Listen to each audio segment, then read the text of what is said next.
Ya, Assalamualaikum warahmatullahi wabarakatuh. Perkenalkan, saya Iga Ghaffar Ahmad, mahasiswa Universitas Islam Indonesia, Fakultas Hukum, NIM 1941058. Pada kali ini saya diberikan tugas oleh Ibu Indah Permitasari, dosen Hukum Perikatan kelas D, untuk membuat video untuk menyampaikan materi tentang alimentasi. Yang pertama, alimentasi. Apa itu alimentasi? Alimentasi adalah hak yang dapat dilakukan kepada pihak lawan karena undang-undang menetapkan hak tersebut. Contohnya adalah hak yang diajukan orang tua kepada anaknya dan hak yang diajukan anak kepada orang tuanya.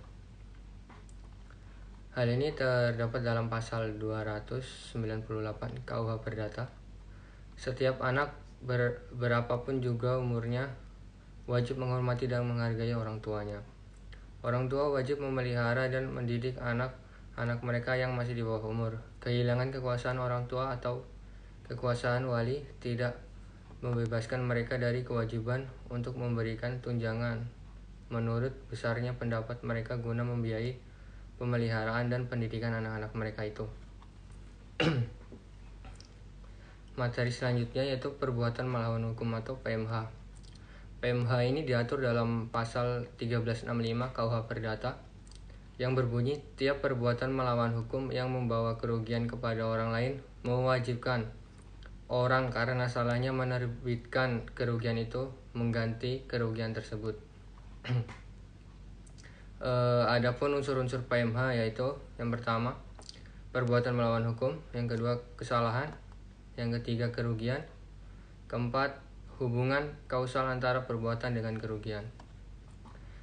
Pengertian PMH sendiri secara umum yaitu perbuatan melawan hukum tidak hanya dapat diartikan sebagai perbuatan melanggar hak orang lain atau bertentangan dengan undang-undang atau kewajiban hukum pelaku yang diatur dalam undang-undang, tetapi juga perbuatan atau sikap yang bertentangan dengan ketentuan hukum tidak tertulis, yakni kesusilaan dan kepatutan dalam memperhatikan kepentingan diri dan harta orang lain dalam pergaulan masyarakat. Selanjutnya, ganti rugi. Ganti rugi ini tidak diatur dalam undang-undang, diatur dalam pasal 1243 KUH Perdata. Ganti rugi dalam wan prestasi.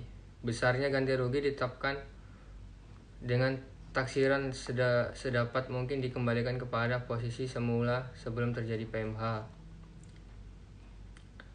Materi yang berikutnya yaitu perjanjian. Apa itu perjanjian? Menurut pasal 1313 KUH Perdata, perjanjian yaitu suatu perbuatan di mana satu orang atau lebih mengikatkan dirinya terhadap satu orang atau lebih untuk melakukan tindakan hukum atau kesepakatan.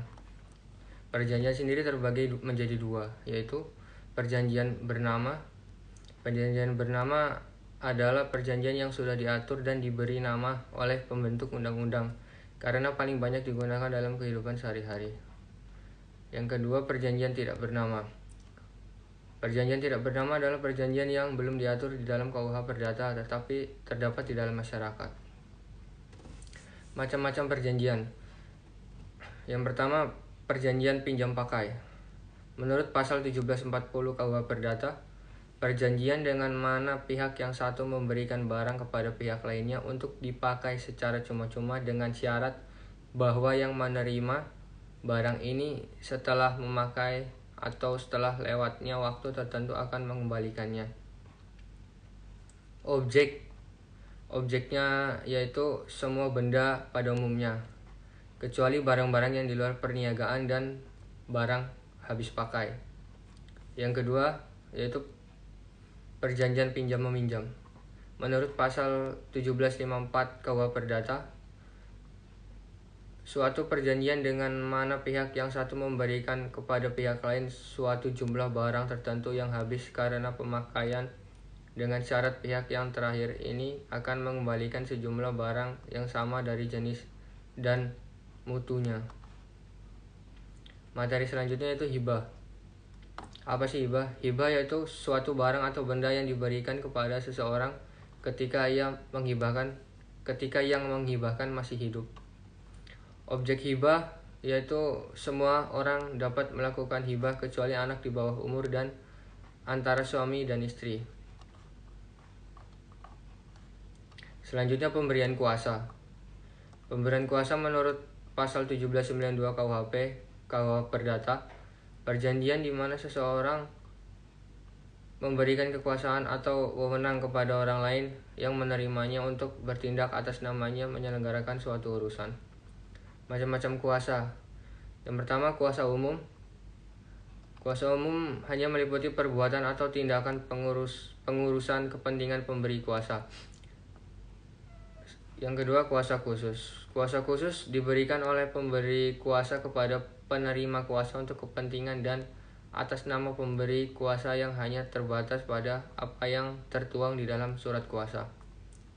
Pemberian kuasa sendiri bisa berbentuk dengan akta otentik, akta di bawah tangan, atau sepucuk surat, bisa juga lisan, ataupun secara diam-diam. Ya, mungkin itu saja materi yang bisa saya sampaikan.